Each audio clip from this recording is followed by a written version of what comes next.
Il avait été incendié pendant les violences urbaines de 2023. 2 ans après, un nouveau bus du cœur a pris la route pour dépister les maladies cardiovasculaires chez les femmes. Grâce à la générosité de 4000 donateurs privés, il fait étape actuellement à Bobigny. Élise Ferré avec Floriane Olivier. Donc c'est là où on voit s'il y a des plaques qui se déposent et éventuellement donc les artères qui sont plus ou moins bouchées. À 47 ans, Dominique réalise le premier examen cardiaque de sa vie. Jusqu'ici, cette mère de famille était inquiète pour sa santé. Malgré des signes alarmants ressentis depuis plusieurs années, aucun soignant ne lui en avait prescrit. On me dit souvent que parce que je suis une femme, je suis protégée par les hormones. J'ai beau faire des sautes de tension, avoir des parents qui ont de l'hypertension tous les deux. Et ben on me dit non mais c'est bon. Et je me souviens même que pendant le Covid, j'avais appelé un numéro parce que j'avais des sortes de palpitations, etc. Et on m'avait dit non mais madame, à votre âge, vous pesez...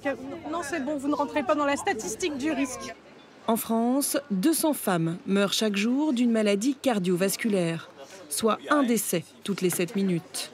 Les symptômes d'une attaque cardiaque ne sont pas identiques selon le genre du patient. La femme, c'est souvent beaucoup plus sourd, c'est une douleur, ce qu'on appelle rétrosternale, c'est une gêne, etc. C'est beaucoup moins parlant que l'homme, avec la vraie douleur qui irradie vers le bras. Chez la femme, c'est des symptômes qui sont plus étouffés, on va dire, et on peut passer à côté. Donc il faut les dépister. Pendant 3 jours, une centaine de professionnels de santé est disponible pour examiner gratuitement celles qui le souhaitent.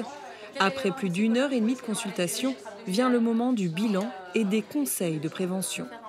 Il faudrait que je bouge un peu plus. D'accord. Et que je sois plus zen. Exactement. Limiter sa consommation en sel. Ensuite, de faire du sport. Éviter la sédentarité, donc de rester assise plus de 7 heures par jour. Ensuite, par rapport au tabac, donc le sevrage ou en tout cas limiter la consommation de tabac.